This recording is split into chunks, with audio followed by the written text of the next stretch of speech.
ఢిల్లీ ఎన్నికలలో భారతీయ జనతా పార్టీ ఘన విజయం సాధించింది. ఇక తర్వాతి టార్గెట్ పశ్చిమ బెంగాల్ అంటూ బీజేపీ ఇప్పటికే చెప్పేసింది. ఇంతలోనే పశ్చిమ బెంగాల్ ముఖ్యమంత్రి మమతా బెనర్జీ ఎన్నికలలో పోటీ చేయడంపై కీలక ప్రకటన చేసింది. పశ్చిమ బెంగాల్ అసెంబ్లీకి 2026లో జరగనున్న ఎన్నికల్లో ఒంటరిగానే పోటీ చేస్తామని తృణమూల్ కాంగ్రెస్ అధినేత్రి మమతా బెనర్జీ స్పష్టం చేశారు. కాంగ్రెస్ సహా ఏ పార్టీతోనూ పొత్తు పెట్టుకునే ప్రసక్తే లేదని తేల్చి చెప్పారు. కాంగ్రెస్ కు పలు రాష్ట్ర అసెంబ్లీ ఎన్నికల్లో వస్తున్న ఫలితాలను చూసి దీదీ భయపడినట్లుగా స్పష్టంగా తెలుస్తోంది. పశ్చిమ బెంగాల్ అసెంబ్లీ బడ్జెట్ సమావేశాల నేపథ్యంలో పార్టీ ఎమ్మెల్యేలతో ఏర్పాటు చేసిన సమావేశంలో మమతా ఈ వ్యాఖ్యలు చేశారు.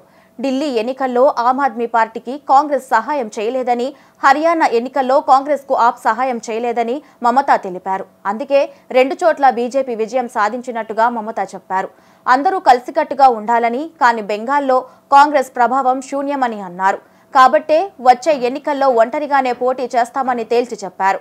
అసెంబ్లీ ఎన్నికల్లో గెలిచి వరుసగా 4వసారి కూడా ప్రభుత్వాన్ని ఏర్పాటు చేస్తామని మమతా ధీమా వ్యక్తం చేసినట్టు పార్టీ వర్గాలు తెలిపాయి.